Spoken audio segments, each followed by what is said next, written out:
Hello ज्योग्राफर्स, साक्षी education 9550 YouTube channel में आपका स्वागत है, अभिनंदन है। मैं आपका दोस्त सीएल सर। अपन जिस विषय के बारे में चर्चा कर रहे हैं वो है कक्षा 10 समकालीन भारत अध्याय 3 का अपन ने विस्तार पूर्वक अध्ययन कर लिया। अपन अब अध्याय 4 की ओर चलेंगे। अध्याय 4 कृषि के बारे में अपन विस्तृत गहनता के साथ अध्ययन करेंगे। तो अध्याय 4 चल रहा है अपना कृषि। तो लिखिए अध्याय 4 कृषि एग्रीकल्चर।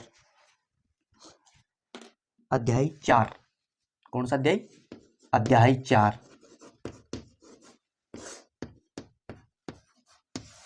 जिसका नाम क्या है? कृषि। कृषि तो कृषि के बारे में अपन विस्तृत गहनता के साथ अध्ययन करेंगे, हंसते हुए, मुस्कुराते हुए, धुआंधार तरीके से, शानदार तरीके से, जोश और जुनून के साथ। तो देखो, कृषि की दृष्टि से भारत एक महत्वपूर्ण देश है। सबसे पहले लिखिए, कृषि की दृष्टि से भारत एक महत्वपूर्ण देश है।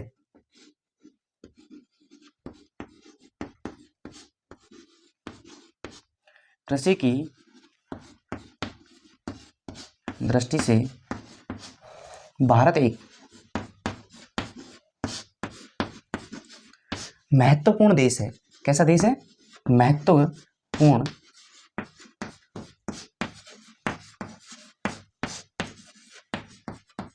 देश है। देखो, कृषि की दृष्टि से भारत एक महत्वपूर्ण देश है क्योंकि भारत के 2 तिहाई लोग खेती करते हैं। क्योंकि अगली लाइन में लिखिए, क्योंकि भारत के 2 तिहाई लोग, कितने? 2 तिहाई लोग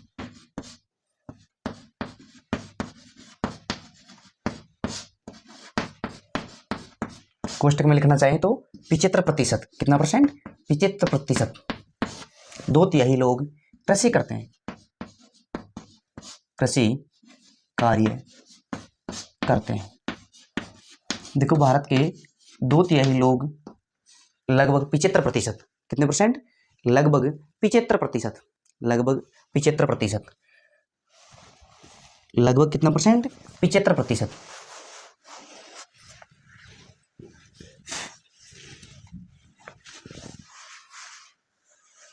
लगभग 75%।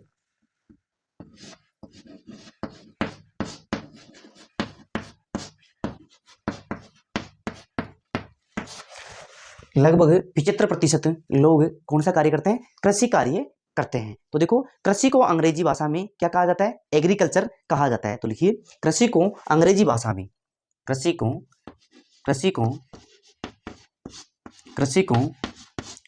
अंग्रेजी भाषा में, कौन सी भाषा में? अंग्रेजी भाषा में, अंग्रेजी भाषा में एग्रीकल्चर, कौन सा कल्चर? एग्रीकल्चर, एग्रीकल्चर कहा जाता है, कहा जाता है। देखो, कृषि को अंग्रेजी भाषा में क्या कहा जाता है? एग्रीकल्चर कहा जाता है। एग्रीकल्चर जो अंग्रेजी भाषा का शब्द है, एग्रीकल्चर 2 शब्दों से मिलकर बना है। तो लिखिए, एग्रीकल्चर 2 शब्दों से मिलकर बना है। एग्रीकल्चर 2 शब्दों से, कितने शब्दों से? 2 शब्दों से मिलकर बना है। शब्दों से मिलकर बना है। एग्रीकल्चर 2 शब्दों से मिलकर बना है।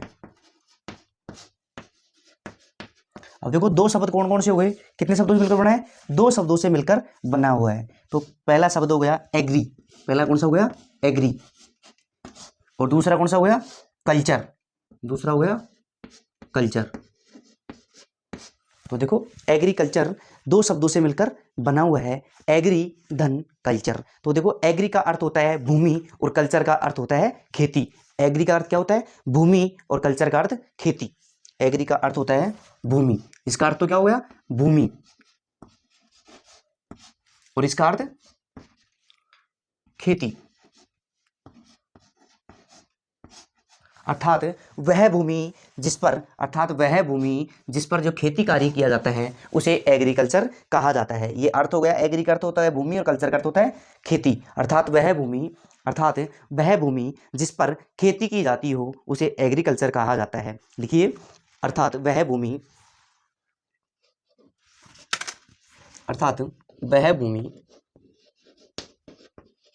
अर्थात वह भूमि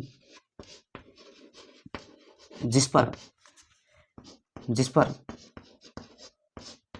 खेती की जाती हो, खेती की जाती हो,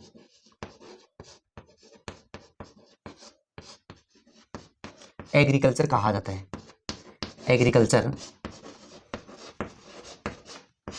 कहा जाता है, कहा। तो देखो कृषि के बारे में अपन एक बार दोबारा समझ लेते हैं इसके बारे में। देखो कृषि की दृष्टि से भारत एक कैसा देश है? भारत एक महत्वपूर्ण, कैसा देश है? भारत एक महत्वपूर्ण देश है।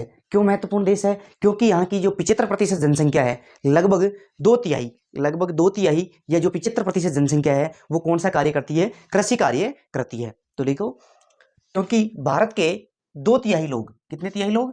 2/3 लोग, लगभग 75%, कितने परसेंट? लगभग 75% जो लोग हैं, जनसंख्या है, कौन सा कार्य करती है?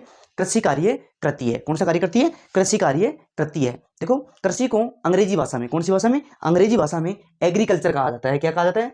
एग्रीकल्चर कहा जाता है। देखो एग्रीकल्चर 2 शब्दों से मिलकर बना हुआ है। देखो एग्रीकल्चर कितने शब्दों से मिलकर बना है? 2 शब्दों से मिलकर बना हुआ है।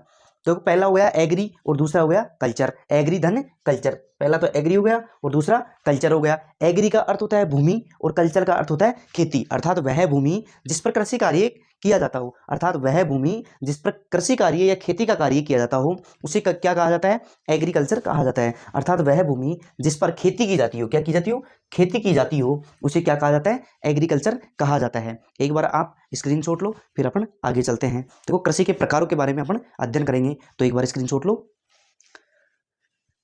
संभवतः आपने स्क्रीनशॉट ले लिया होगा। तो अपन अध्ययन करेंगे कृषि के प्रकारों के बारे में। किसके बारे में? कृषि के प्रकारों के बारे में।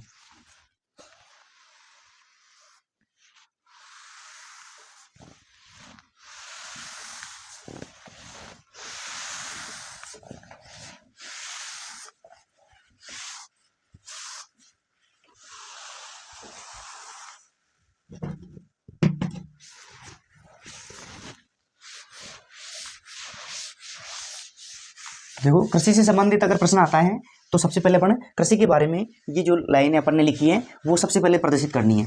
डायरेक्टली अपने को देखो कृषि से संबंधित चाहे कोई सा ही प्रश्न पूछो, चाहे विशेषता पूछो, कुछ भी पूछो, लेकिन डायरेक्टली विशेषताओं पे नहीं जाना है। पहले 1-2 लाइन लिखनी है, उसके बाद अपन विशेषताओं पे जाएंगे, परिभाषा पे जाएंगे, जो भी कार्य करेंगे वो बाद में करेंगे। सबसे पहले ये लाइनें उसमें लिखेंगे भाई एग्रीकल्चर शब्द है क्या। तो एग्रीकल्चर मतलब कृषि के बारे में आप क्या समझते हैं, अर्थात खेती के बारे में आप क्या समझते हैं।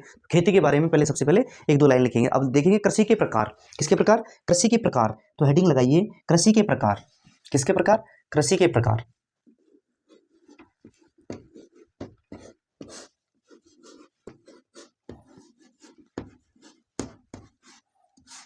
किसके प्रकार? कृषि के प्रकार। तो देखो कृषि के प्रकारों के बारे में अपन विस्तृत गहनता के साथ अध्ययन करेंगे। तो देखो कृषि हमारे देश की एक प्राचीन आर्थिक क्रिया है। देखो प्राचीन समय से ही चली आ रही है, ये थोड़ी आज कृषि कार्य करने लगे हैं लोग। देखो पहले से ही, बहुत पुराने जमाने से ही कृषि कार्य किया जा रहा है। तो कृषि हमारे देश की एक प्राचीन क्रिया है। कैसी क्रिया है? प्राचीन क्रिया है। अर्थात ये सिस्टम नहीं है कि कृषि का कार्य अभी, कृषि का विकास अभी हुआ है, प्राचीन समय से ही चला आ रहा है। तो लिखिए कृषि हमारे देश की एक प्राचीन क्रिया है। कृषि हमारे देश की, कृषि हमारे देश की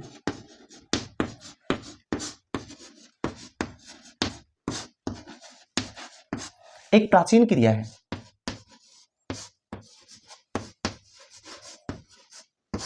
प्राचीन क्रिया है। कृषि हमारे देश की कैसी क्रिया है? प्राचीन, मतलब इसका आधुनिक विकास नहीं है, प्राचीन समय से ही कृषि कार्य किया जा रहा है। देखो समय के साथ साथ खेती के तरीकों में बदलाव आया है। देखो समय के साथ साथ प्राचीन समय में प्राचीन औजारों के साथ कृषि कार्य किया जाता था, लेकिन वर्तमान समय में देखो इसमें परिवर्तन आया है। तो लिखिए समय के साथ साथ खेती के तरीकों में बदलाव आया है। समय के साथ साथ, समय के साथ साथ, समय के साथ साथ खेती के तरीकों में, किसके तरीकों में? खेती के तरीकों में, खेती के तरीकों में बदलाव आया है। तरीकों में बदलाव आया है। देखो ये तो एक जाहिर सी बात है कि जैसे जैसे समय परिवर्तित होगा, पहले प्राचीन काल में शिक्षा का विकास नहीं था, जैसे जैसे शिक्षा बढ़ी, प्रौद्योगिकी बढ़ी, वैज्ञानिक तकनीकियां बढ़ी, उसके साथ साथ इसमें बदलाव होता चला गया। तो देखो समय के साथ साथ खेती के तरीकों में क्या आया है, बदलाव आया है। अब इसके अपन प्रकारों के बारे में अध्ययन कर रहे हैं। तो देखो इसके प्रकार हैं मुख्य रूप से चार प्रकार से कृषि कार्य किया जाता था। देखो पहला आता है प्रारंभिक जीवन निर्वाह कृषि। तो नंबर एक प्रारंभिक जीवन निर्वाह कृषि, नंबर एक पर है प्रारंभिक जीवन निर्वाह कृषि। प्रारंभिक जीवन निर्वाह कृषि।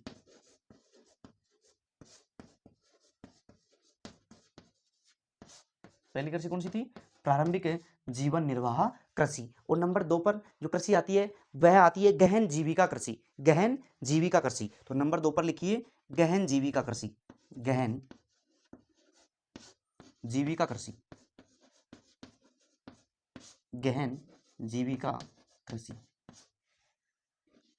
नंबर दो पर कौन सी हो गई, गहन जीविका कृषि। नंबर तीन पर आती है वाणिज्य कृषि। नंबर तीन पर कौन सी आती है, वाणिज्य कृषि। वाणिज्य कृषि, वाणिज्यिक कृषि।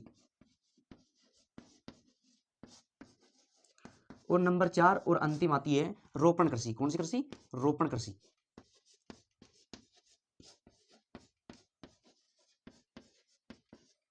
तो एग्जाम में पूछा जाए भाई कृषि के प्रकार कितने हैं, तो कितने प्रकार हैं, मुख्य रूप से चार प्रकार हैं। जो पहला प्रकार है वो है प्रारंभिक जीवन निर्वाह कृषि। केवल इतनी ही कृषि कार्य करना, केवल इतना ही कृषि कार्य करना जिससे केवल जीवन का निर्वाह हो जाए, केवल गुजारा हो जाए, ये कहलाती है प्रारंभिक जीवन निर्वाह कृषि। दूसरी है गहन जीविका कृषि। गहन जीविका कृषि का मतलब यह है कि भूमि का वह छोटा सा भाग जिस पर संपूर्ण परिवार लगा हुआ रहता है और गहन रूप से कार्य कर कर उत्पादकता बढ़ाता है, उसको बोला जाता है गहन जीविका कृषि। वाणिज्यिक कृषि, वाणिज्यिक का कृषि का मतलब यह है कि व्यापार के उद्देश्य से अर्थात लाभ के उद्देश्य से कृषि कार्य किया जाना वाणिज्यिक कृषि कहलाती है। और लास्ट आता है रोपण कृषि, जिसमें बीजों का प्रयोग नहीं किया जाता, डायरेक्ट ही पौधों का रोपण किया जाता है, उसको बोला जाता है रोपण कृषि। एक बार आप स्क्रीनशॉट लो, फिर अपन आगे चलते हैं, वन बाय वन एक एक की विशेषताओं का अध्ययन करते हैं। संभवत है आपने स्क्रीनशॉट ले लिया होगा, तो अपन आगे चलते हैं कृषि के प्रकारों में। जो पहली कृषि है उसका अपन विस्तृत अध्ययन करते हैं।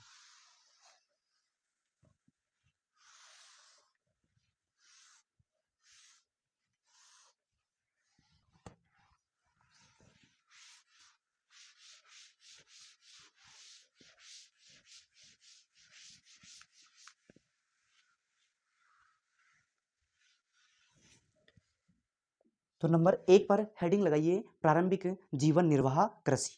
प्रारंभिक जीवन निर्वाह कृषि, नंबर एक प्रारंभिक जीवन निर्वाह कृषि। प्रारंभिक प्रारंभिक जीवन निर्वाह कृषि।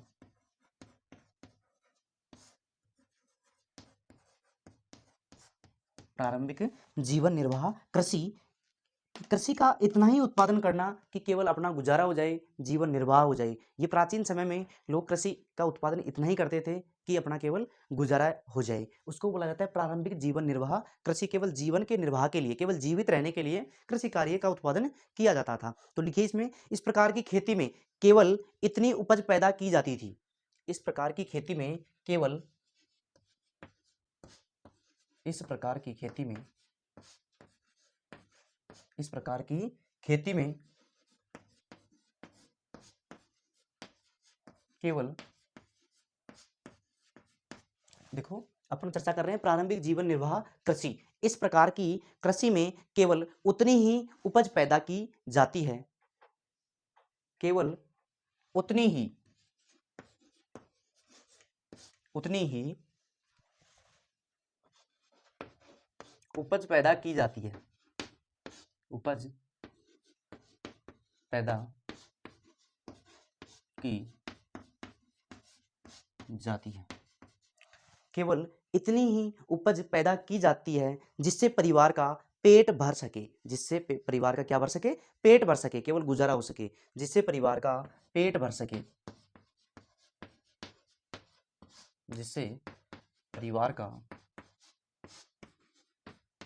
पेट भर सके, क्या हो सके, केवल पेट भर सके, पेट भर सके। केवल कृषि का इतना ही उत्पादन करना कि केवल परिवार का गुजारा हो जाए या परिवार का पेट भर सके। इस कारण इसे प्रारंभिक जीविका निर्वाह कृषि कहा जाता है। इस कारण इसे इस कारण इसे इस कारण इसे इस कारण इसे प्रारंभिक प्रारंभिक जीविका प्रारंभिक जीविका निर्वाह कृषि कहा जाता है।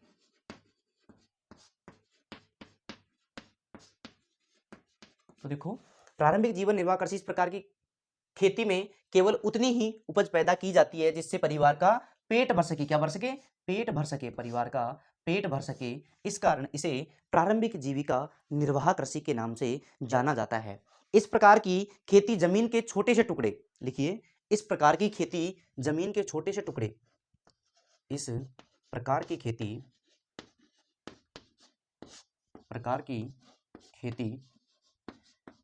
जमीन के छोटे से टुकड़े, जमीन के छोटे से टुकड़े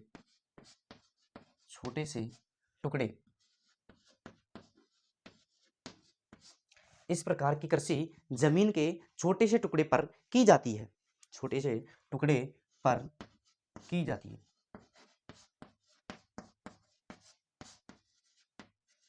तो देखो, इस प्रकार की जो प्रारंभिक जीवन निर्वाह कृषि होती है, इसमें भूमि का कैसा टुकड़ा होता है? जमीन का एक छोटा सा टुकड़ा होता है और उस छोटे से टुकड़े पर इतना ही उत्पादन किया जाता है जिससे परिवार का पेट भर सके। इसको जीविका निर्वाह कृषि के नाम से जाना जाता है। तो देखो, इस कृषि में आदिम औजारों, जैसे इसमें देखो आदिम औजारों का प्रयोग किया जाता है। तो लिखिए, इस कृषि में आदिम औजारों, इस कृषि में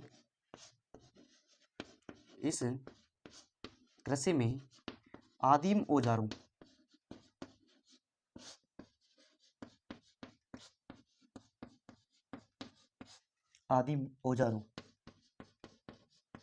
जैसे आप ऐसे समझ रहे हो भाई आदिम औजार कौन से होते हैं? जैसे हो गया लकड़ी के हल, बैल, जैसे लकड़ी के हल, बैलों का प्रयोग, बैल, लकड़ी के हल हो गए, बैल हो गए, लकड़ी की कुदाली हो गई और मानव श्रम। लकड़ी की कुदाली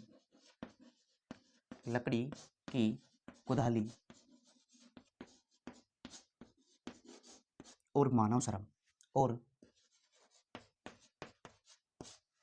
श्रम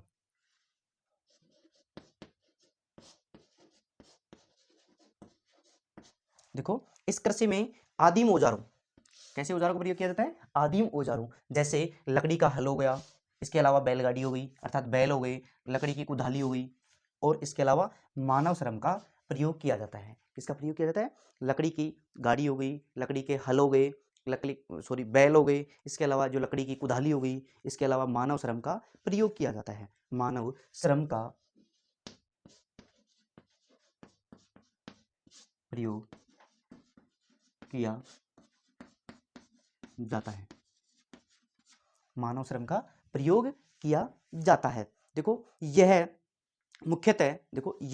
मुख्यतः मानसून पर और जमीन की प्राकृतिक उर्वरता पर निर्भर करती है। तो यह मुख्य रूप से किस पर निर्भर करती है? मानसून पर और जमीन की जो उर्वरकता है उस पर निर्भर करती है। तो लिखिए, यह मुख्यतः मानसून पर,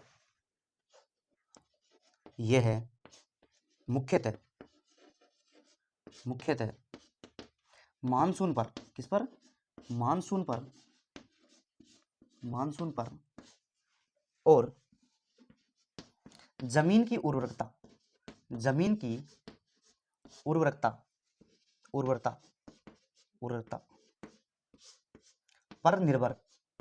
पर निर्भर करती है।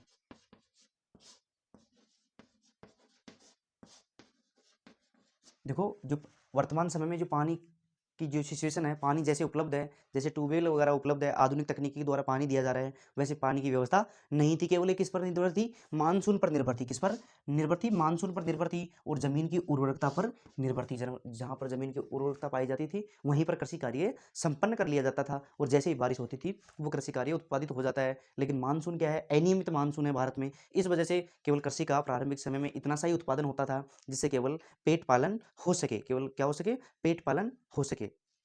एक बार आप स्क्रीनशॉट लो, फिर अपन आगे चलते हैं।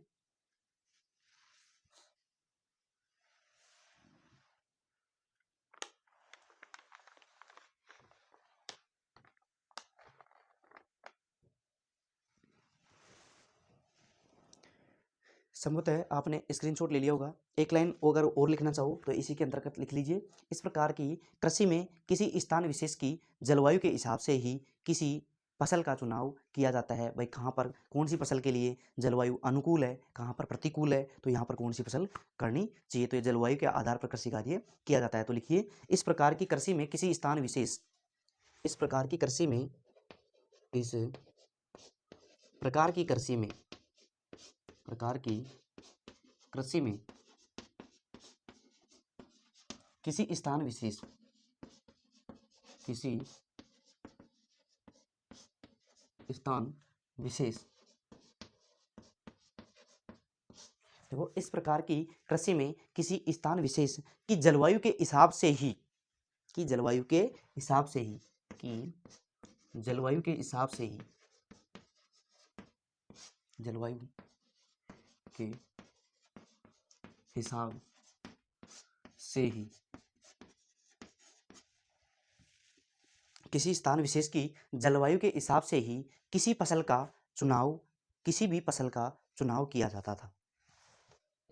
किसी फसल का चुनाव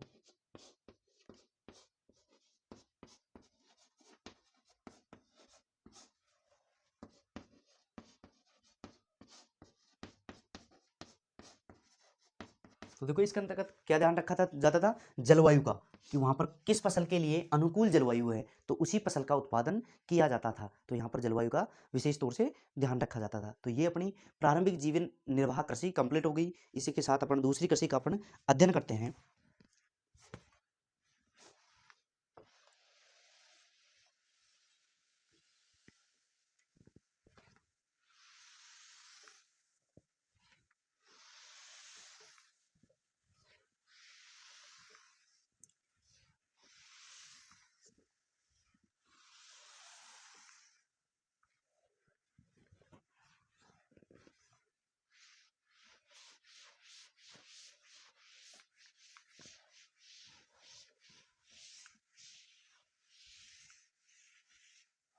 अब देखो नंबर दो हेडिंग लगाइए, कर्तन एवं दहन प्रणाली। कर्तन एवं दहन कृषि या दहन प्रणाली। तो नंबर 2 कर्तन एवं दहन प्रणाली, कर्तन एवं दहन प्रणाली।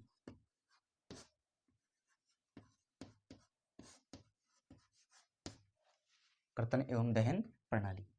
देखो कर्तन का मतलब होता है काटना, कर्तन का मतलब क्या होता है? काटना। और दहन का मतलब होता है जलाना। देखो कर्तन का मतलब काटना और दहन का मतलब जलाना।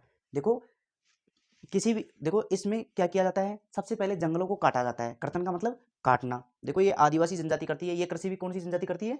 आदिवासी जनजाति करती है। तो सबसे पहले ये क्या करती है? जंगलों को काटती है। कर्तन का मतलब क्या है? काटना। सबसे पहले जंगलों को काटती है, उसके बाद जंगलों का दहन करती है, अर्थात जंगलों को जलाती है। काटने के बाद में उन पेड़ों को क्या कर देती है? जला देती है। और जली हुई राख है जो उर्वरक का काम करती है। किसका काम करती है? उर्वरक का काम करती है। अब उसको खाद के रूप में काम लेते हैं। उर्वरक का मतलब खाद के रूप में, उसको जली हुई जो राख है उसको खाद के रूप में काम ले लेते हैं और वहां पर कृषि कार्य करते हैं। अब ये क्या करते हैं? 3-4 साल तक अगर मान लीजिए वहां पर लगातार कृषि कार्य करते हैं तो वहां पर क्या है? कृषि की गुणवत्ता समाप्त हो जाती है। तो फिर ये उस क्षेत्र को छोड़कर दूसरे छोटे क्षेत्र में चले जाते हैं। अब दूसरे किसी छोटे क्षेत्र में जाते हैं तो यही क्रिया करते हैं, पहले वनों को काटते हैं, फिर जलाते हैं और जली हुई राख को उर्वरक या खाद के रूप में प्रयोग लेते हैं और उसके बाद में कृषि कार्य किया जाता है। अब ये इस प्रकार एक जगह पर 3-4 साल तक कृषि कार्य करते हैं, फिर दूसरा क्षेत्र चेंज कर लेते हैं। ऐसे घूम घूम कर देखो 3-4 साल एक जगह कर लिया, फिर दूसरी जगह चले गए, फिर तीसरी जगह चले गए, फिर वापस उसी जगह पर आ जाते हैं। क्यों आ जाते हैं? क्योंकि अगर 2-3 जगह चेंज करने के बाद उनको 10-12 साल हो जाती है, जिसके कारण वहां पर वापस वनस्पति उत्पन्न हो जाती है, वापस वनस्पति उत्पन्न हो जाती है, तो वहाँ पर कृषि कार्य वापस काट के, जला के और जली हुई राख को उर्वरक या खाद के रूप में प्रयोग करके फिर अपन कार्य कर सकते हैं, कृषि कार्य कर सकते हैं। तो लिखिए इसमें, इस प्रणाली के अंतर्गत सबसे पहले जमीन के किसी छोटे टुकड़े से वनस्पति को काटा जाता है। तो लिखिए इस प्रणाली के अंतर्गत सबसे पहले, इस प्रणाली के अंतर्गत, प्रणाली के अंतर्गत सबसे पहले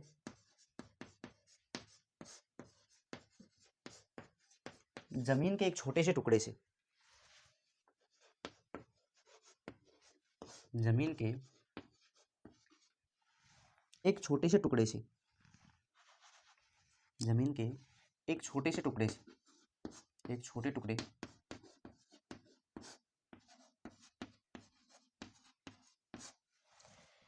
से वनस्पति को काटा जाता है। वनस्पति का मतलब पेड़ पौधों को, से वनस्पति, कोष्टक में पेड़ पौधे भी कर लेना आप, कंफ्यूज होंगे, पेड़ पौधों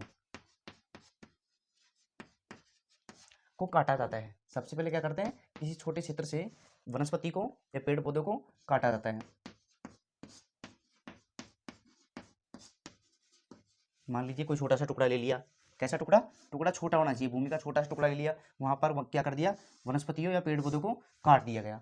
तो सबसे पहले एक भूमि का एक छोटा सा टुकड़ा लेते हैं और वहां पर वनस्पति को काट दिया जाता है, फिर उसे जला दिया जाता है, उसका दहन किया जाता है ना। सबसे पहले क्या कर रहे हैं, कर्तन कर रहे हैं, फिर दहन कर रहे हैं, मतलब पहले काट रहे हैं फिर जला रहे हैं, फिर उसे जला दिया जाता है। फिर उसे क्या किया जाता है, काटने के बाद फिर उसे जला दिया जाता है।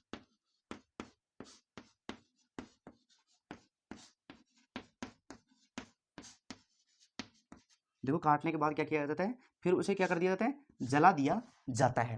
अब देखो जला हुआ जली हुई राख है, मिट्टी की उर्वरकता के काम आती है। तो लिखिए जली हुई राख मिट्टी की उर्वरकता के काम आती है। जली हुई राख, जली हुई राख मिट्टी की उर्वरकता के काम आती है, मिट्टी की उर्वरकता के काम आती है, उर्वरकता के काम आती है। उर्वरकता का मतलब खाद के रूप में काम आती है, उर्वरकता का मतलब क्या है, खाद के रूप में काम आती है। उसके बाद कृषि कार्य संपन्न किया जाता है, उसके बाद कृषि कार्य संपन्न किया जाता है।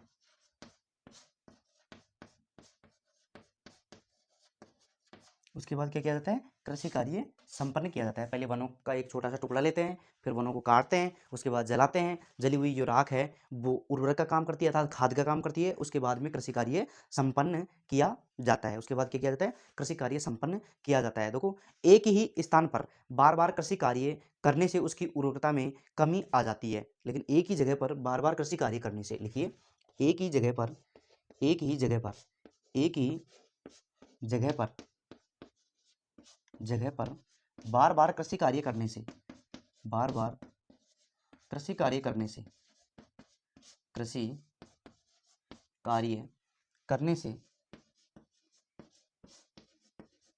उसकी उर्वरकता में कमी आ जाती है, उसकी उर्वरता में कमी आती है, कमी आ जाती है। देखो एक ही जगह पर अपन लगातार बार बार कृषि कार्य करेंगे तो उसकी उर्वरकता में क्या हो जाएगी, कमी आ जाती है। उसकी उर्वरकता में क्या आ जाती है, उसकी उर्वरकता में कमी आ जाती है, तो किसान उस भूमि को छोड़ देता है। तो किसान क्या करता है, उस भूमि को छोड़ के दूसरे क्षेत्र में चले जाता है। तो किसान उस भूमि को छोड़ देते हैं, तो लिखिए तो किसान, तो किसान उस भूमि को छोड़ देते हैं,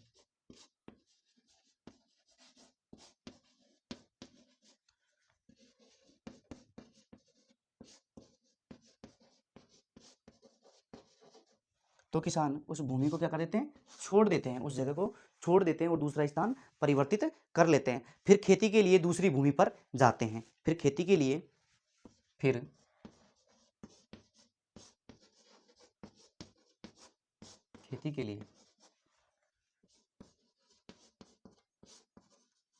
दूसरी भूमि पर जाते हैं।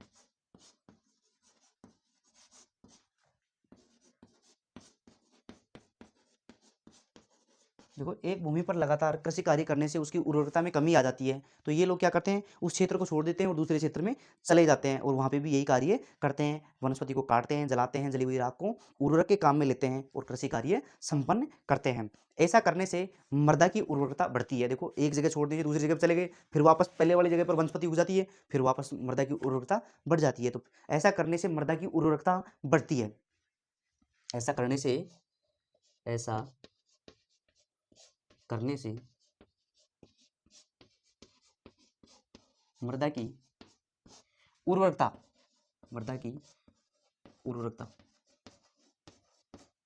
बढ़ती है,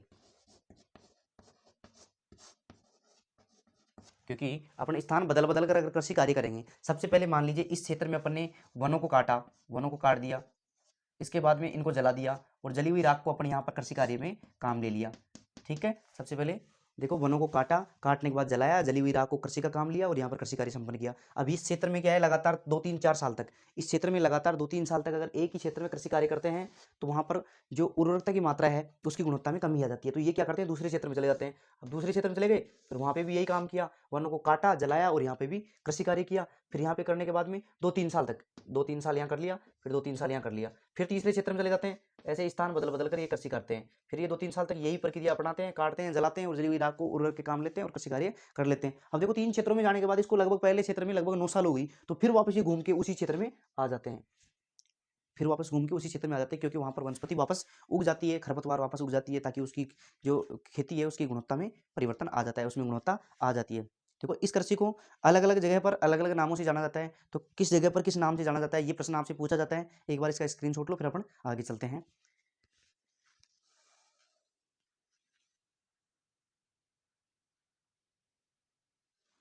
संभवतः आपने स्क्रीनशॉट ले लिया होगा, तो अपन आगे चलते हैं। देखो, कर्तन एवं जो दहन कृषि है उसको अलग अलग जगह पर अलग अलग नामों के नाम से जाना जाता है। तो ये कई बार प्रश्न पूछा जाता है, भाई कौन सी जगह पर कर्तन एवं दहन कृषि को किस नाम से जाना जाता है। देखो, इसको स्थानांतरित कृषि के नाम से भी जाना जाता है। क्यों जाना जाता है, क्योंकि इसमें स्थान बदल बदल कर कृषि कार्य किया जाता है, तो इसको स्थानांतरित कृषि भी कहा जाता है। इसको स्थानांतरित कृषि भी कहा जाता है। इसको झूमिंग कृषि भी कहते हैं, क्योंकि लोग झूम झूम कर अर्थात घूम घूम कर एक जगह से दूसरी जगह पर, दूसरे पे तीसरी जगह चले जाते हैं, तीसरी पे जाने के बाद फिर वापस पहली पे आ जाते हैं। तो ये घूम घूम कर कृषि कार्य करते हैं, झूम झूम कर कृषि कार्य करने से इसको झूमिंग कृषि के नाम से भी जाना जाता है। तो देखो, ऊपर लिखना चाहो तो लिख सकते हो। देखो, इस कृषि को अलग अलग क्षेत्रों में अलग अलग नाम से जाना जाता है। इस कृषि को अलग अलग क्षेत्रों में, इस कृषि को, कर्तन एवं दहन कृषि की बात चलती है, इस कृषि को अलग अलग जगह पर अलग अलग जगह पर अलग अलग नाम से जाना जाता है। अलग अलग नाम से जाना जाता है।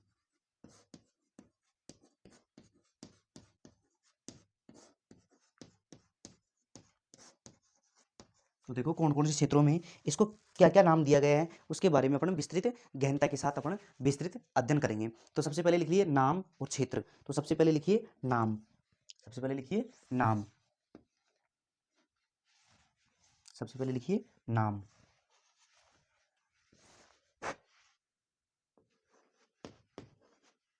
और दूसरा लिखिए क्षेत्र।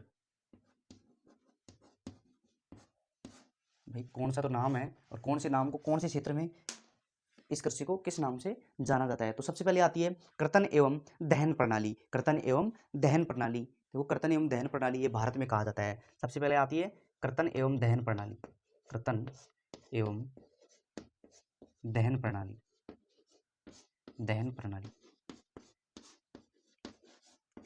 कर्तन एवं दहन प्रणाली कहाँ कहा जाता है, भारत में। क्षेत्र कौन सा आ गया, भारत। भारत में कर्तन एवं दहन के नाम से, दहन प्रणाली के नाम से जाना जाता है। अब आता है झूम। झूमिंग कृषि किस क्षेत्र में कहा जाता है? तो झूम असम, मेघालय, मिजोरम और नागालैंड में। देखो झूम, झूम कहाँ कहा जाता है इसको? झूम असम, मेघालय, मिजोरम और नागालैंड में। असम, मेघालय, मिजोरम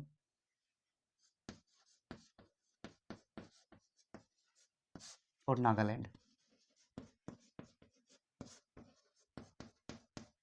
नागालैंड अर्थात उत्तरी पूर्वी राज्यों में इसको झूमिंग कृषि के नाम से या झूम के नाम से भी जाना जाता है। इसके अलावा आता है पामलू। देखो पामलू, इस कृषि को मणिपुर में कहा जाता है। पामलू, मणिपुर में इसका नाम क्या है? पामलू, पामलू, पामलू।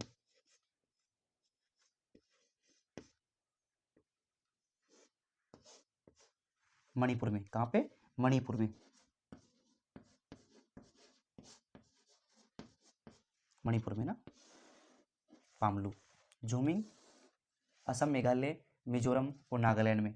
और कर्तन एवं दहन प्रणाली भारत में कहा जाता है। ठीक है। और पामलू कहाँ हो गया? मणिपुर में। पामलू कहाँ हो गया? मणिपुर में। इसके अलावा देखो दीपा, दीपा भी कहा जाता है। छत्तीसगढ़ का बस्तर जिला, देखो छत्तीसगढ़ का जो बस्तर जिला है वहां पर इसको दीपा कहा जाता है। और अंडमान निकोबार द्वीप समूह में दीपा, क्या? दीपा। अब देखो दीपा, अब इसको दीपा कहाँ कहाँ कहा जाता है? देखो एरो के बाद में जो भी जगह, जो भी नाम लिखूं वो उसका क्षेत्र आएगा ना। तो दीपा छत्तीसगढ़ का जो बस्तर जिला है वहां पर, छत्तीसगढ़ का बस्तर जिला, छत्तीसगढ़ का बस्तर जिला।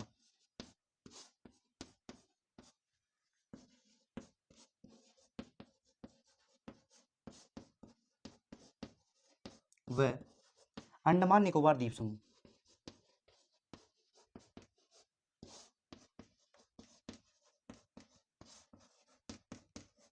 अंडमान निकोबार द्वीप समूह, यहाँ पर क्या कहा जाता है? दीपा। अंडमान निकोबार द्वीप समूह क्या है?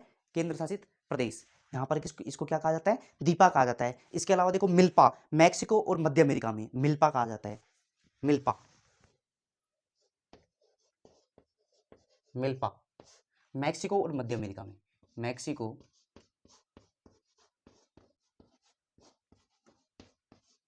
और मध्य अमेरिका में।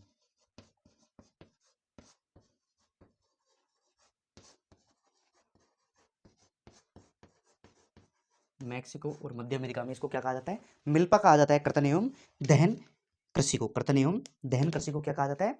मिल्पा कहा जाता है। इसके अलावा देखो लदांग, इसके अलावा क्या है? लदांग, इंडोनेशिया में। लदांग कहाँ कहाँ कहा जाता है इसको? इंडोनेशिया में, लदांग।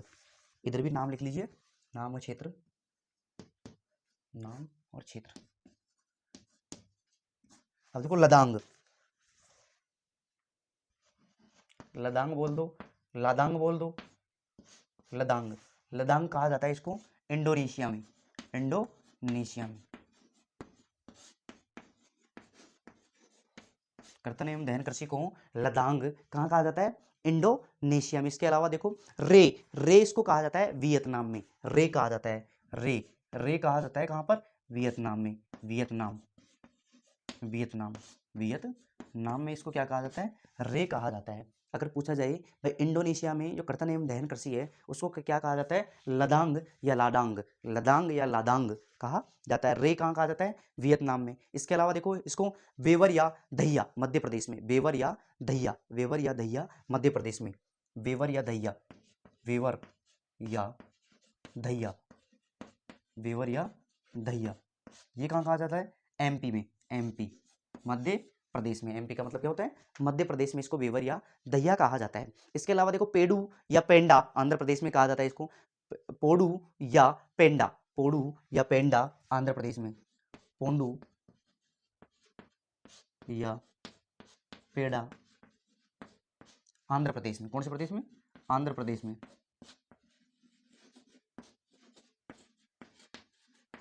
आंध्र प्रदेश में इसको पोडू या पेड़ा के नाम से जाना जाता है। इसके अलावा देखो पामा, ढाबी या कोमन या बरीगो उड़ीसा में कहा जाता है इसको। पामा, ढाबी या कोमन या बरीगो कहाँ कहा जाता है? उड़ीसा में कहा जाता है, लेकिन ये इंपॉर्टेंट नहीं है। इसके अलावा देखो वालरे या वाल्टरे, ये इंपॉर्टेंट है, वालरे या वाल्टरे, वालरे या वाल्टरे,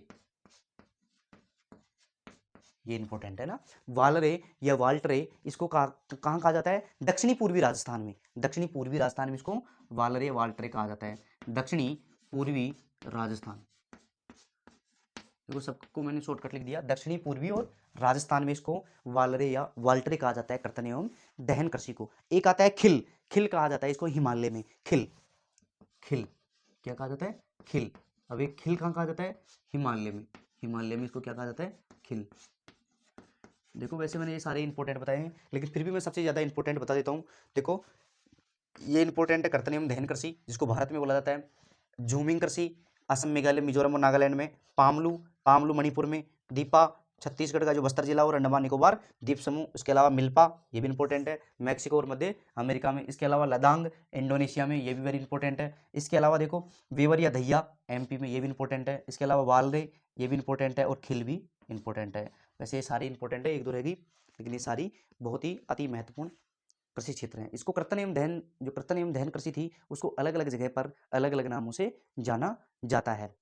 एक बार आप स्क्रीनशॉट लो, फिर अपन आगे चलते हैं। इसी प्रकार जोश और जुनून के साथ हंसते हुए मुस्कुराते हुए अपन एक एक बिंदु का धुआंधार तरीके से, शानदार तरीके से, जोश और जुनून के साथ अपन विस्तारित अध्ययन करेंगे। तो एक बार स्क्रीनशॉट लो, फिर अपन आगे चलते हैं। संभवतः आपने स्क्रीनशॉट ले लिया होगा, तो अपन आगे चलते हैं।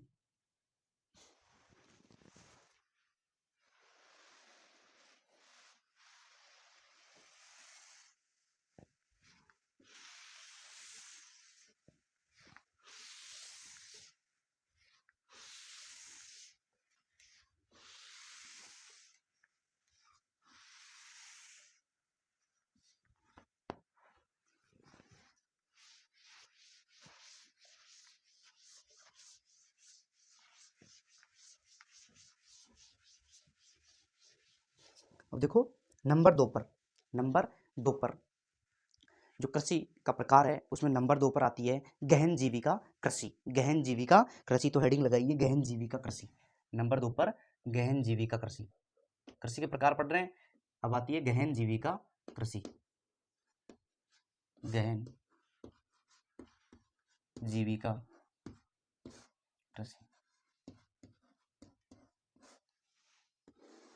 गहन जीविका कृषि। तो देखो गहन जीविका कृषि का मतलब ये होता है कि कृषि क्षेत्र का आकार तो छोटा होता है, लेकिन संपूर्ण परिवार उसी के अंतर्गत गहन रूप से कार्य करता है ताकि उत्पादन अधिक बढ़ाया जा सके। इसको बोला जाता है गहन जीविका निर्वाह कृषि, जिसमें 2-3 बार निराई कर दी, गुड़ाई कर दी, 2-3 बार उसमें पानी दे दिया, कई बार उसमें खाद दे दिया, अर्थात अच्छी तरह से उसकी देख रेख की जाती है। गहन रूप से परिवार के सारे के सारे सदस्य उसमें गहन रूप से कार्य करते हैं, तो इसको बोला जाता है गहन जीविका कृषि। तो सबसे पहले लिखिए कृषि का वह सीमित क्षेत्र जिसके अंतर्गत, लिखिए कृषि का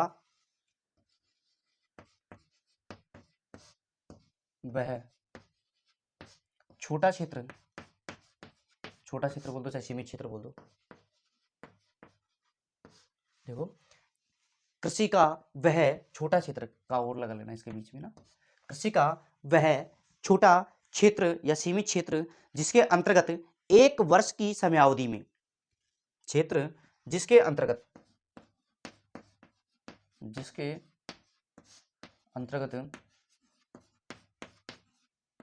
एक वर्ष की समयावधि में, एक वर्ष की समयावधि में, एक वर्ष की समयावधि में 2 या 2 से अधिक, 2 या 2 से अधिक, 2 से अधिक फसलों का उत्पादन करना।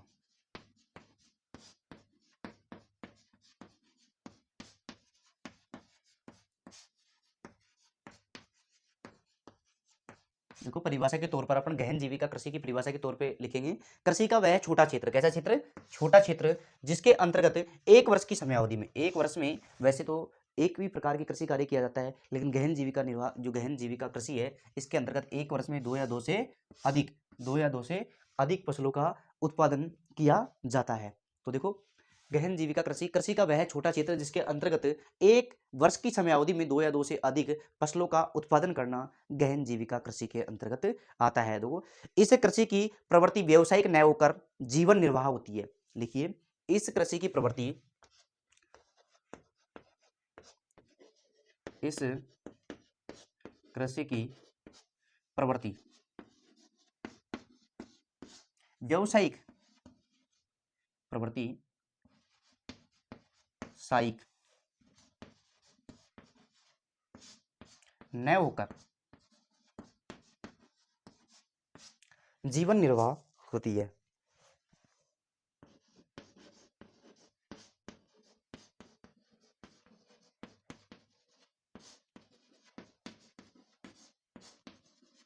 देखो, इस कृषि का मुख्य उद्देश्य क्या है?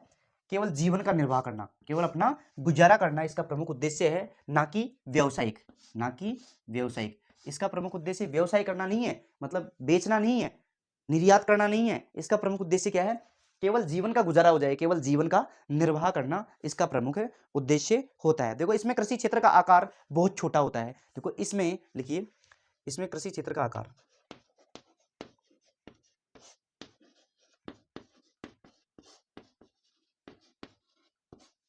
कृषि क्षेत्र का आकार बहुत छोटा होता है।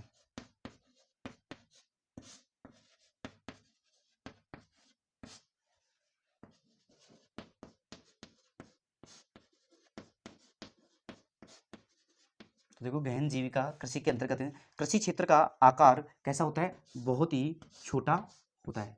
कैसा होता है? कृषि क्षेत्र का आकार बहुत ही छोटा होता है। गहन निर्वाह कृषि क्षेत्रों में जनसंख्या का आकार बहुत बड़ा होता है। कृषि क्षेत्र का आकार तो छोटा होता है, लेकिन जनसंख्या का आकार बहुत विशाल होता है, इसलिए जनसंख्या का दबाव उस भूमि पर अधिक पड़ जाता है। और जो कम क्षेत्र है उस पर भी जनसंख्या का बहुत बड़ा पूरा पूरा पूरा का पूरा परिवार एक ही भूभाग पर कार्य करता है। तो लिखिए, इसमें देखो, इस कृषि की प्रवृत्ति व्यवसायिक न होकर जीवन निर्वाह है, ये अपन ने देख लिया। इसमें कृषि क्षेत्र का आकार कैसा होता है? बहुत छोटा होता है। देखो, गहन निर्वाह कृषि क्षेत्रों में जनसंख्या का आकार बहुत बड़ा होता है।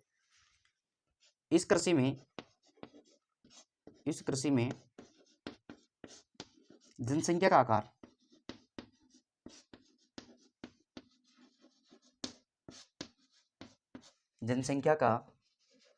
आकार बहुत बड़ा होता है।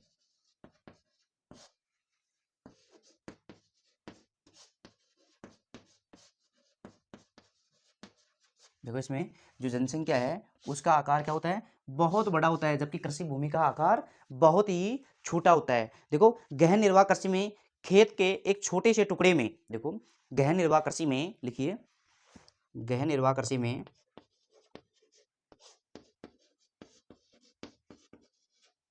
गहन निर्वाह कृषि में खेत के एक छोटे से टुकड़े में, खेत के एक छोटे से टुकड़े में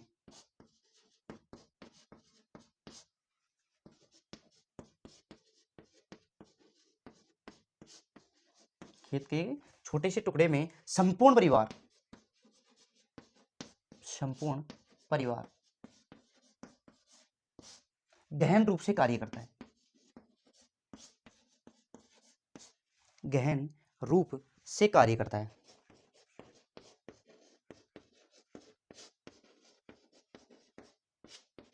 देखो, कृषि क्षेत्र का आकार तो खेत के एक छोटे से टुकड़े में संपूर्ण परिवार गहन रूप से कृषि कार्य करता है। किसमें? गहन जीविका निर्वाह कृषि में संपूर्ण परिवार के सदस्य मिलकर गहन रूप से इसमें कार्य करते हैं, तो इसको बोला जाता है गहन जीविका कृषि। एक बार आप स्क्रीनशॉट लो, फिर अपन आगे चलते हैं।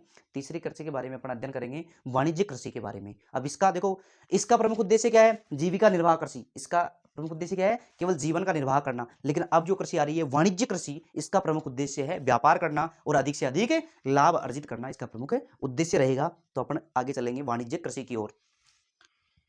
तो हेडिंग लगाइए नंबर 3, वाणिज्य कृषि। कौन सी कृषि? वाणिज्य कृषि। नंबर 3 पर कौन सी कृषि आएगी? वाणिज्य कृषि। नंबर 3 पर वाणिज्य कृषि।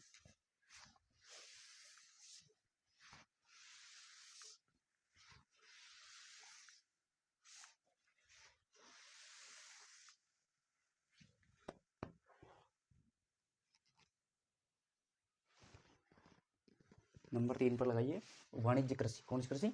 वाणिज्य कृषि।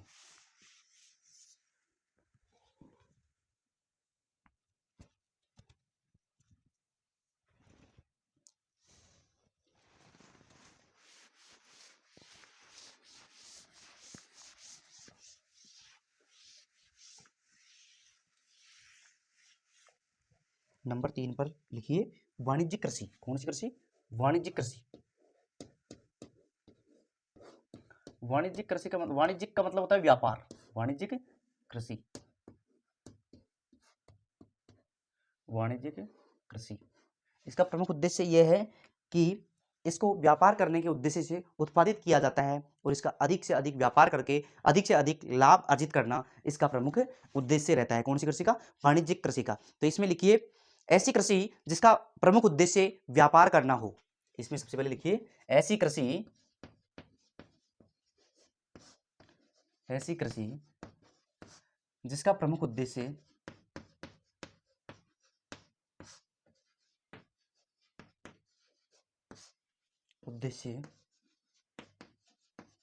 व्यापार करना हो। क्या करना हो? व्यापार करना हो। देखो जिसका प्रमुख उद्देश्य क्या है? व्यापार करना। देखो वाणिज्यिक कृषि वह कृषि होती है, ऐसी कृषि होती है जिसका प्रमुख उद्देश्य होता है व्यापार करना। तो लिखिए इसमें जब खेती का मुख्य उद्देश्य पैदावार को बेचकर लाभ अर्जित करना हो। जब खेती का मुख्य उद्देश्य पैदावार को बेचकर, जब खेती का मुख्य उद्देश्य, खेती का मुख्य उद्देश्य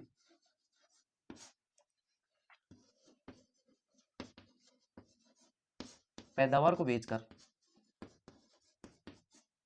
पैदावार को बेचकर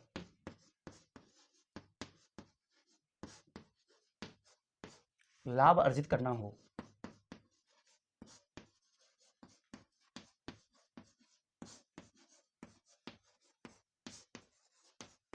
देखो जब खेती का मुख्य उद्देश्य पैदावार को क्या करके, बेच करके लाभ अर्जित करना हो तो उसे वाणिज्यिक कृषि के नाम से जाना जाता है।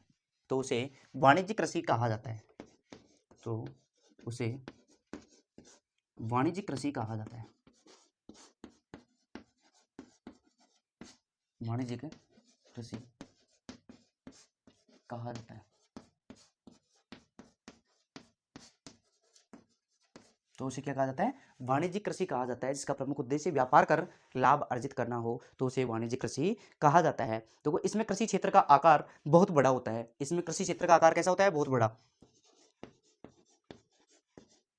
इसमें कृषि क्षेत्र का आकार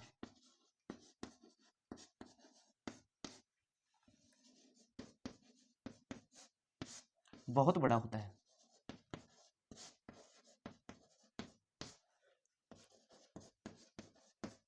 अर्थात गहन निर्वाह की कृषि की तरह इसमें खेतों का आकार छोटा नहीं रहता है। इसमें खेतों का आकार बहुत ही विशाल रहता है क्योंकि इसका प्रमुख उद्देश्य ही व्यापार कर लाभ अर्जित करना है। इस वजह से जो इस भूमि का आकार या इस कृषि क्षेत्र का आकार बहुत ही बड़ा होता है। कौन सी भूमि का? वाणिज्यिक कृषि का जो खेतों का आकार रहता है वो बहुत ही बड़ा होता है। देखो इस कृषि में मशीनों का भरपूर प्रयोग किया जाता है क्योंकि क्षेत्र विस्तृत है। तो देखो मानव श्रम तो कहाँ से लेके आएंगे इतने सारे? तो इसमें इस खेती में मानव श्रम की जगह मशीनों का उपयोग भरपूर किया जाता है। तो लिखिए इस कृषि में, इस कृषि में, इस कृषि में मशीनों का प्रयोग भरपूर किया जाता है। किसका प्रयोग? मशीनों का प्रयोग, मशीनों का प्रयोग भरपूर किया जाता है।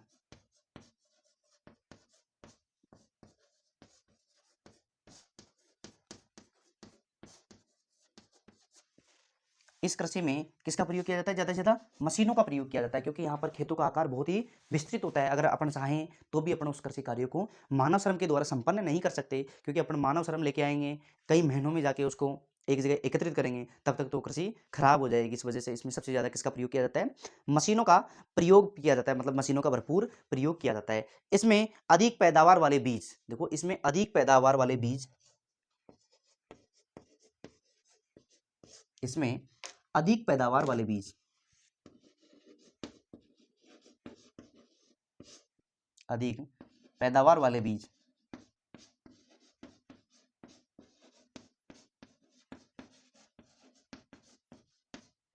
देखो इस कृषि में अधिक पैदावार वाले बीज रासायनिक उर्वरक, कीटनाशक, रासायनिक उर्वरक, कीटनाशक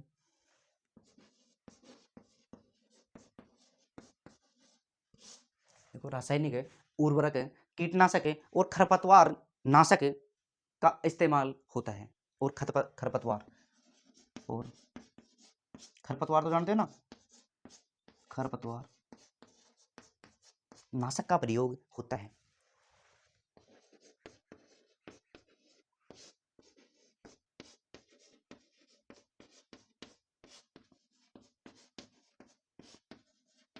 देखो इसमें अधिक पैदावार उत्पन्न करने के लिए जो अधिक पैदावार वाले बीज मतलब उच्च क्वालिटी के उच्च किस्म के बीजों का प्रयोग किया जाता है। रासायनिक उर्वरकों का अत्यधिक प्रयोग किया जाता है। कीटनाशकों का, कीड़े मारने वाली दवाइयों का प्रयोग किया जाता है। भाई किस टाइम पे कौन सा कीड़ा लग रहा है, कौन सी बीमारी लग रही है इन फसलों के अंतर्गत, तो उसका प्रयोग किया जाता है। इसके अलावा खरपतवार मतलब चारे को जलाने के लिए खरपतवार नाशक दवाइयों का प्रयोग किया जाता है। कौन सी कृषि में? वाणिज्यिक कृषि में ये सब कुछ किया जाता है। देखो भारत में वाणिज्यिक कृषि कहाँ कहाँ पर की जाती है, तो इसके प्रमुख क्षेत्र देखेंगे। भारत में पंजाब, हरियाणा, पश्चिमी उत्तर प्रदेश। देखो भारत में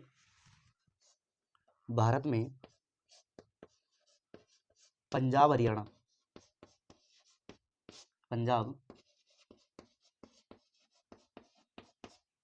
हरियाणा, पश्चिमी उत्तर प्रदेश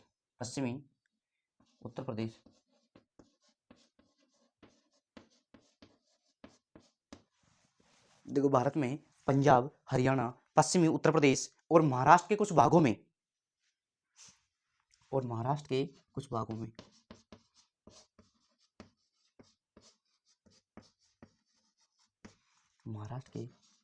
कुछ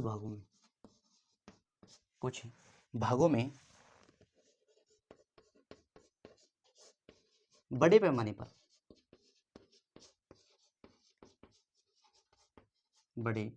पैमाने पर वाणिज्यिक कृषि की जाती है। वाणिज्यिक कृषि की जाती है।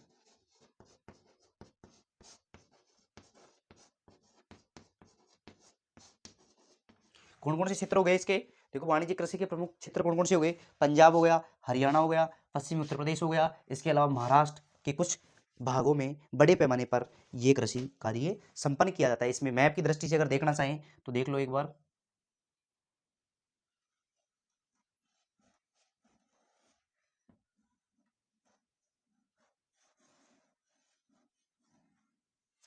देखो मैप की दृष्टि से अपन देखना चाहें तो देख सकते हैं। देखो सबसे पहले पंजाब और हरियाणा। देखो पंजाब, पी आएगा यहाँ पर, पंजाब, फिर एच आएगा यहाँ पर, पंजाब और हरियाणा। पी हो गया, एच हो गया, पंजाब में, हरियाणा में। पश्चिमी उत्तर प्रदेश, देखो पश्चिमी उत्तर प्रदेश यहाँ पर आता है ना, तो इसको पश्चिमी उत्तर प्रदेश में बाहर लिख लेता हूँ।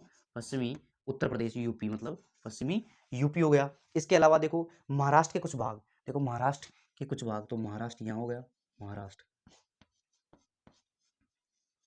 कहाँ हो गया? यहाँ पर हो गया। तो इसके कुछ भाग हो गए, पंजाब हो गया, हरियाणा हो गया और पश्चिमी उत्तर प्रदेश और महाराष्ट्र के कुछ भागों में वाणिज्यिक कृषि का विकास अत्यधिक मात्रा में हुआ है। तो एक बार आप स्क्रीनशॉट लो, फिर अपन आगे चलेंगे। इसी प्रकार एक एक बिंदु का अपन गहनता के साथ विस्तृत अध्ययन करेंगे, शानदार तरीके से, धुआंधार तरीके से, हंसते हुए, मुस्कुराते हुए, जोश और जुनून के साथ। तो आगे चलते हैं, एक बार आप स्क्रीनशॉट लो।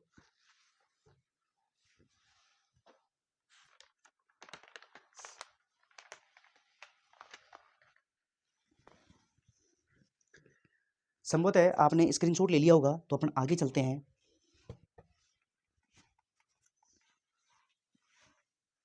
ये अपनी कंप्लीट हो गई वाणिज्यिक कृषि। कौन सी कृषि? वाणिज्यिक कृषि, जिसका अपन ने मैप के आधार पे भी अध्ययन कर लिया, ताकि अपना कोई भी प्रश्न बाहर नहीं जाए। इस वजह से अपन एक एक बिंदु का गहनता के साथ विस्तृत अध्ययन करेंगे।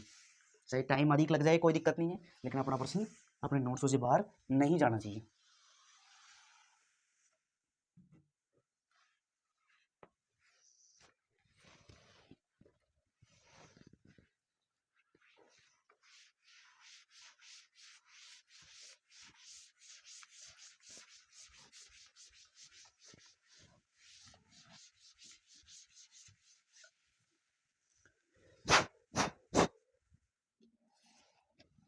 देखो अगली हेडिंग लगाइए, रोपण कृषि। कौन सी कृषि? रोपण कृषि के बारे में अपन विस्तृत गहनता के साथ अध्ययन कर लेते हैं। तो नंबर 4 पर लगाइए रोपण कृषि। कौन सी कृषि? रोपण कृषि।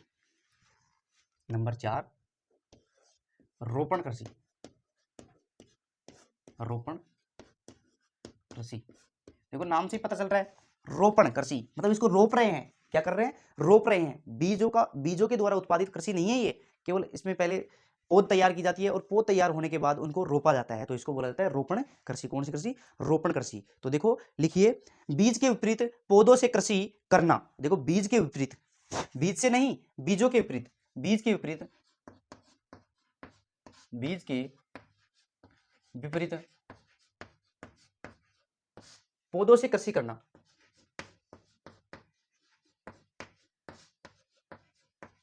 पौधों से कृषि कार्य करना, कृषि करना क्या कहलाती है, रोपण कृषि कहलाती है।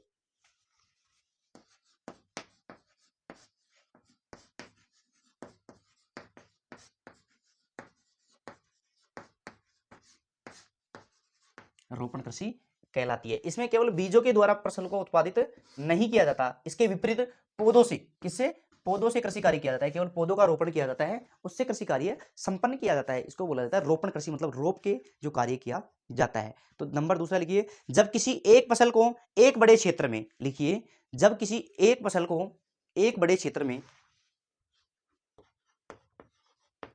जब किसी एक फसल को, जब किसी एक फसल को एक बड़े क्षेत्र में,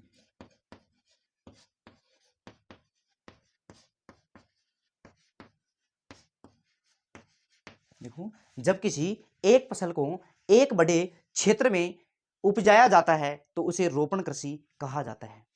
बड़े क्षेत्र में उपजाया जाता है,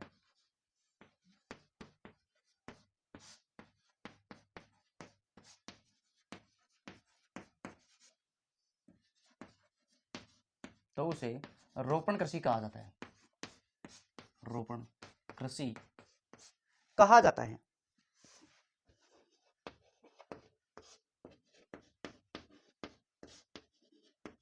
देखो दूसरी वाली लाइन क्या कह रही है, जब किसी एक फसल को, देखो फसल कितनी बोई जाती है, इसमें केवल एक फसल का उत्पादन किया जाता है, और इसमें क्षेत्र कैसा होता है, बड़ा क्षेत्र होता है। कैसा क्षेत्र होता है, बड़ा क्षेत्र होता है, उसमें उपजाया जाता है। एक ही फसल है, उसको बहुत बड़े विस्तृत क्षेत्र पर उपजाया जाता है, अर्थात रोप के जो फसल की जाती है उसको क्या बोला जाता है, रोपण कृषि के नाम से जाना जाता है। देखो इस कृषि में खेतों का आकार बहुत बड़ा होता है। कैसा होता है, खेतों का आकार बहुत बड़ा होता है। तो देखिए इस कृषि में खेतों का आकार बहुत बड़ा होता है।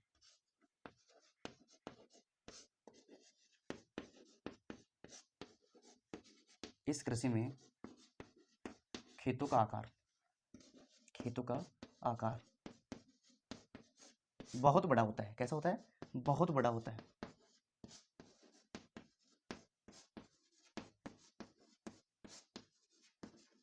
देखो इस कृषि में जो खेतों का आकार है वो कैसा होता है, बहुत ही बड़ा होता है, बहुत ही विस्तृत होता है। देखो एक खेत में एक ही फसल का उत्पादन किया जाता है, और एक खेत में एक ही फसल का उत्पादन किया जाता है। तो लिखिए, एक खेत में, एक खेत में एक ही प्रकार की,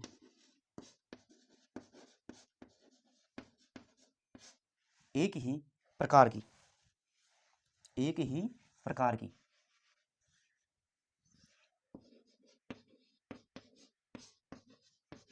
फसल का उत्पादन किया जाता है।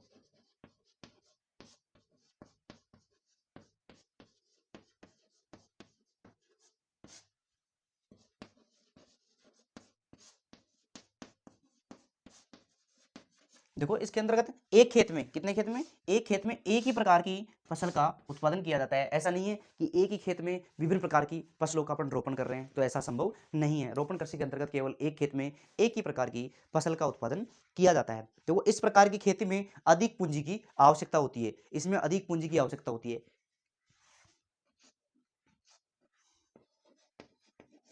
इस प्रकार की खेती में अधिक पूंजी की आवश्यकता होती है।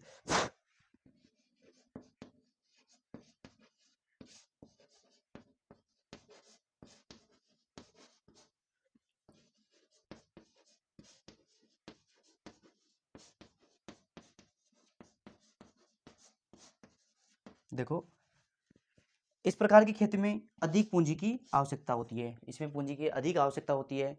कौन सी कृषि में, रोपण कृषि में। रोपण कृषि में पूंजी की अधिक आवश्यकता होती है और रोपण कृषि में मानव श्रम की अत्यधिक आवश्यकता होती है। इसमें मानव श्रम की भी अत्यधिक आवश्यकता होती है। देखो इसमें इस कृषि में मानव श्रम की अत्यधिक आवश्यकता होती है क्योंकि रोपने का जो कार्य किया जाता है वो मानव के द्वारा किया जाता है। तो इस कृषि में मानव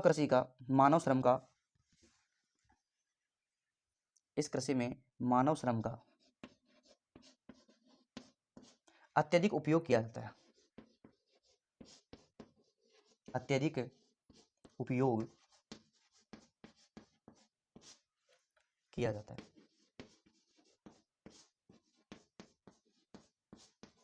क्योंकि इस फसल को रोपने का कार्य कौन करता है? मानव श्रम। मानव श्रम का अत्यधिक अत्यधिक उपयोग किया जाता है। कौन सी कृषि के अंतर्गत? रोपण कृषि के अंतर्गत जो मानव श्रम है इसका अत्यधिक उपयोग किया जाता है और इस कृषि में वैज्ञानिक विधियों से फसल उत्पादन किया जाता है। इसमें इस विधि में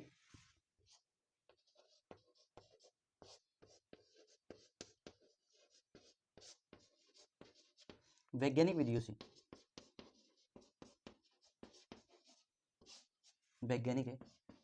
से फसल उत्पादन किया जाता है। इस विधि में वैज्ञानिक विधियों से फसल उत्पादन किया जाता है। कौन सी विधियों से?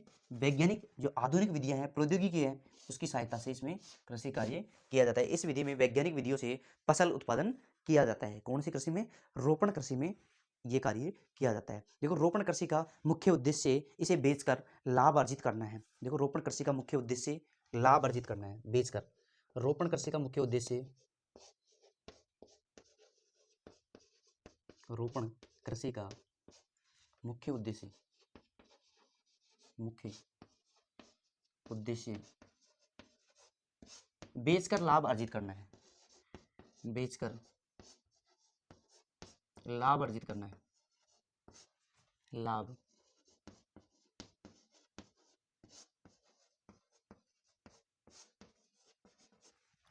बेचकर क्या करना है? लाभ अर्जित करना इसका प्रमुख उद्देश्य है। किसका? रोपण कृषि का मुख्य उद्देश्य क्या है? इसको बेचकर लाभ अर्जित करना इसका प्रमुख उद्देश्य है। देखो रोपण कृषि के अंतर्गत मुख्य फसलें कौन कौन सी आती हैं? चाय, कॉफी, रबर, गन्ना आदि।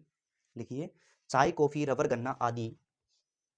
चाय, कॉफी, रबर, गन्ना आदि। रोपण कृषि के अंतर्गत कौन कौन सी फसलें आएंगी? चाय, कॉफी, रबर, गन्ना आदि फसलें किसके अंतर्गत आती हैं? रोपण कृषि के अंतर्गत आती हैं। आदि रोपण कृषि की मुख्य फसल है। आदि रोपण कृषि की मुख्य फसल है। आदि रोपण कृषि की मुख्य फसल है। रोपण कृषि की मुख्य फसल है। कौन कौन सी हो गई? चाय हो गई, कॉफी हो गई, रबर हो गया, गन्ना हो गया। ये आदि रोपण कृषि की मुख्य फसलें हैं। देखो रुको देखो चाय का उत्पादन। देखो चाय का उत्पादन मुख्य रूप से असम और उत्तरी बंगाल के चाय के बागानों में होता है। लिखिए चाय का उत्पादन मुख्य रूप से, यहां लिख लीजिए अगला बिंदु, चाय का उत्पादन मुख्य रूप से, नीचे लिखना है आपको तो लेकिन जगह नहीं थी इस वजह से मैं साइड में लिख रहा हूं। चाय का उत्पादन मुख्य रूप से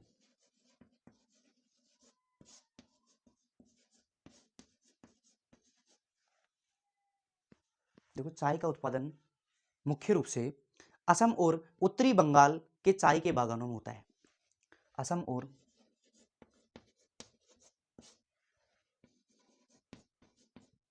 उत्तरी बंगाल मतलब पश्चिमी बंगाल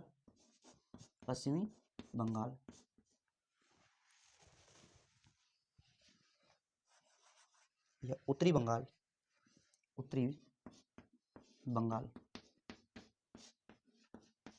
के चाय के बागानों में होता है।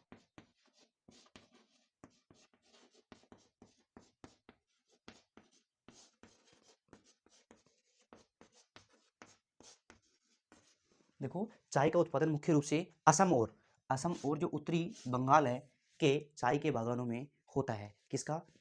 देखो चाय का उत्पादन है वो असम में होता है, असम और उत्तरी बंगाल के चाय के बागानों में होता है। कॉफ़ी तमिलनाडु में उगाई जाती है, तो लिखिए कॉफ़ी तमिलनाडु में उगाई जाती है। इसके नीचे लिख लेना कॉफ़ी, कॉफ़ी तमिलनाडु में उगाई जाती है, कॉफ़ी तमिलनाडु में उगाई जाती है। कॉफ़ी कहाँ उगाई जाती है? तमिलनाडु में उगाई जाती है। कॉफ़ी का उत्पादन कहाँ किया जाता है? तमिलनाडु में किया जाता है। देखो आज के लिए इतना ही काफ़ी है। कल अपन जिसका अध्ययन करेंगे वो है सस्य प्रारूप अर्थात मौसम के आधार पर जो फसलों का वर्गीकरण है, जिसमें रबी की फसल है, खरीफ की फसल है, जायज़ की फसल है, उसका अपन विस्तृत गहनता के साथ अध्ययन करेंगे। अगर आज की क्लास आपको पसंद आई तो लाइक करना, सब्सक्राइब करना, लोगों के पास शेयर करना और कमेंट बॉक्स में प्यारा सा कमेंट लिखना कि आपको कितनी पसंद आई है। आज के लिए इतना ही काफ़ी। थैंक यू दोस्तों, थैंक यू, जय हिंद।